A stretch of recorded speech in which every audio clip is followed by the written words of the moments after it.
What purpose does the gentleman from Puerto Rico rise? Mr. Chairman, I have an amendment at the desk that was printed in the congressional record as amendment number 12. The clerk will designate the amendment. Amendment number 12, printed in the congressional record, offered by Mr. Pierre Luisi of Puerto Rico. Gentleman from Puerto Rico is recognized for 5 minutes to explain his amendment. Mr. Chairman, I offered this amendment last year, and it was adopted by voice vote. However, it was not included in the final Consolidation Appropriations Act enacted in March.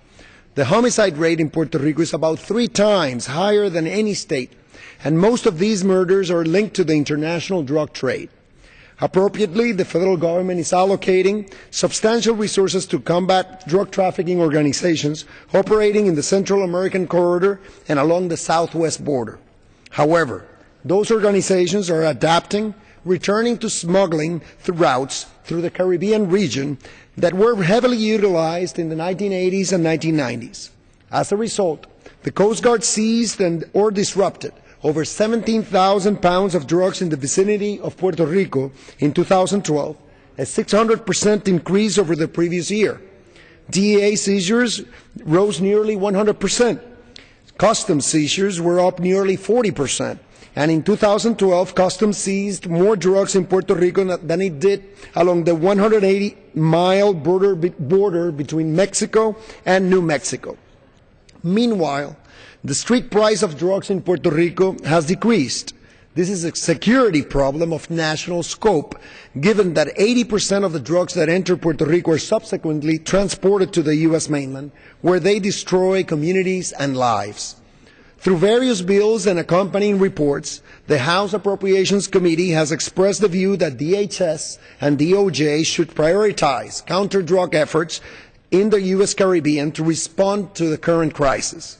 As a case in point, the report for the 2013 DHS Appropriations Bill stated that the public safety and security issues of the U.S. territories in the Caribbean must be a priority, and that the committee expects the Secretary of Homeland Security to allocate resources, assets, and personnel to these jurisdictions accordingly. U.S. Customs and Border Protection is on the front lines of the counter-drug fight. The agency has hundreds of personnel stationed in Puerto Rico.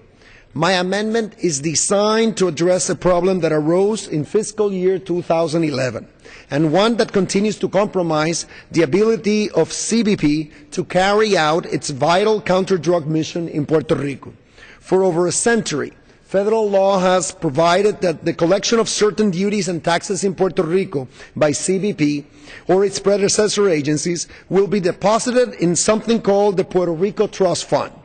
Pursuant to the law and implementing agreement between the Puerto Rico government and the federal government, a significant portion of that money is also used to fund certain federal operations in Puerto Rico, including the maritime operations of CBP's Office of Air and Marine.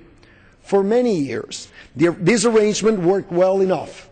However, because of a shortfall in the Puerto Rico Trust Fund of $1.7 million due to reduced customs collections in fiscal year 2011, CBP closed a critical boat unit in San Juan that in 2010 had seized over 7,000 pounds of illegal drugs. CBP took this drastic action because it has interpreted current federal law to require that it use either the trust fund or general congressional appropriations to fund its operations, but not both. The amendment would simply give CBP the authority to supplement any funding from the trust fund with general appropriations made in this bill. This would make it easier for CBP to avoid any further reductions to its operations in Puerto Rico, and ideally enable the agency to enhance those operations. The need for this amendment is underscored by the fact that the President's fiscal year 2014 budget predicts trust fund receipts of $98 million, which is $8 million less than an 8% reduction from the current trust fund receipts. I look forward to working with the chairman and the ranking member to ensure that this amendment, if adopted, remains in the final bill this year, and to continuing to work with them to ensure that the Department of Homeland Security, including CBP, has the resources it needs to adequately address the border protection challenges and drug-related violence in Puerto Rico. I reserve the balance of my time. For the purpose, the gentleman from Texas rise. Move to strike the last word. The gentleman is recognized for 5 minutes. Mr. Speaker, I accept this amendment. Gentleman, yield back. Yield back. Gentleman from North Carolina. Mr. Chairman, I move to strike the last words. Gentleman is recognized. I, too, commend the gentleman for his amendment and urge its adoption. Yield back. Gentleman yields back his time. The question is on the amendment offered by the gentleman from Puerto Rico.